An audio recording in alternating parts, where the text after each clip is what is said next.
Brock Tozer here in beautiful and stinking humid Orlando at the Christian Music Conference. It's called Momentum, and I'm here with, I think you recognize this guy from TV. It's Ryan C. No, it's Danny. Yeah, Ryan. Danny Can you believe that? He's actually my height. Hey guys, how you doing? Glad to be here with you guys. Kind of on my bucket list to meet you, so good to finally Well, thank you, Brock.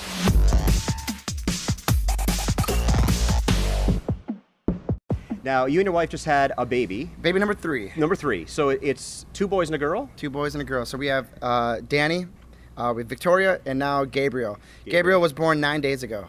Yes. Now that when this interview airs, is posted to our Facebook, it'll probably be a little bit longer than that. But the actual date was so. It was August 29th. Okay, August 29th. Yeah. And I was there for all of 19 minutes until I had to leave. So I saw the baby. I saw Gabriel. I saw him coming to the earth. I approved of him, gave him my stamp of approval, and I had to jet out to a gig. And so my wife is very good. And I know ladies are probably like, "What? Why did he do that?" Me and my wife, since this is my, God has graced us for what we do, and since this is my job.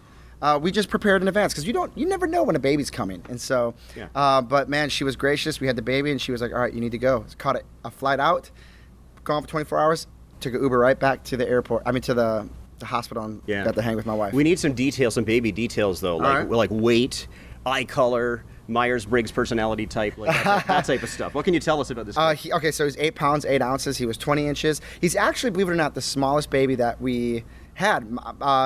Victoria was our biggest, 9 pounds, 2 ounces. And Danny was 8'11". So this actually was a little baby, and some of you probably like, wow, that's a pretty big baby still. But personality, eye color, we haven't discovered that yet because his eyes are still, I think they're in the developing stage. Right, okay, so, yeah. All my babies kind of look the same. And so my mother-in-law... They look like you or they look like your wife? Mixed. They look like a mix of us. My mother-in-law said Danny knows how to make one baby, a photocopy baby. And so and so all our kids kind of look the same. And but they're all good looking, right? So very good looking. They get it from me. Now, you and your wife run this place called the Brentwood BnB. Yes, we do. And I want you to tell us all about that. So we have a bed and breakfast in Nashville. It's been a learning experience. My wife and I, we've done real estate in the background of what we do, and because it's just something that we like to do. My wife's great at designing, and I like the challenge of it. And so we have this bed and breakfast in Nashville, in Brentwood, Tennessee. It's Nashville, suburb of Nashville. People can go to thebrentwoodbnb.com to learn more about it. Yeah. Now, your music, and this is going to sound like a Christian radio slogan, but it's very hopeful and encouraging. And I know that sounds like a slogan. It's really not.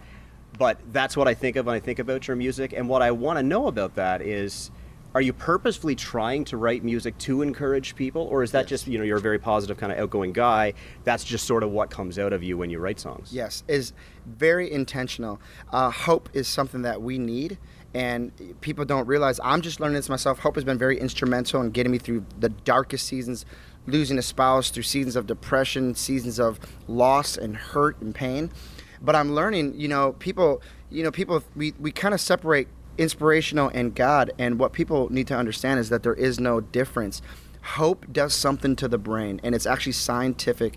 And when you replace old thoughts with new thoughts, it's actually a scientific term called neuroplasty, and you can actually change the way that you look at life, and you can actually reshape your brain. So it's very intentional, because we tend to get stuck, and we tend to let our emotions and our feelings drive where we think and where we go, but it actually takes you on a downward spiral, not just emotionally, but scientifically. And so I'm learning all this, and this is very intentional. I can't wait to make this next record because I want more messages of hope. We're not sugarcoating, we're not doing anything, we're just telling the truth, because this is God's truth, hope and encouragement. Yeah, it's a very cool way of looking at it. All right, thanks, Danny. Good to meet you. Finally. Thank you, guys.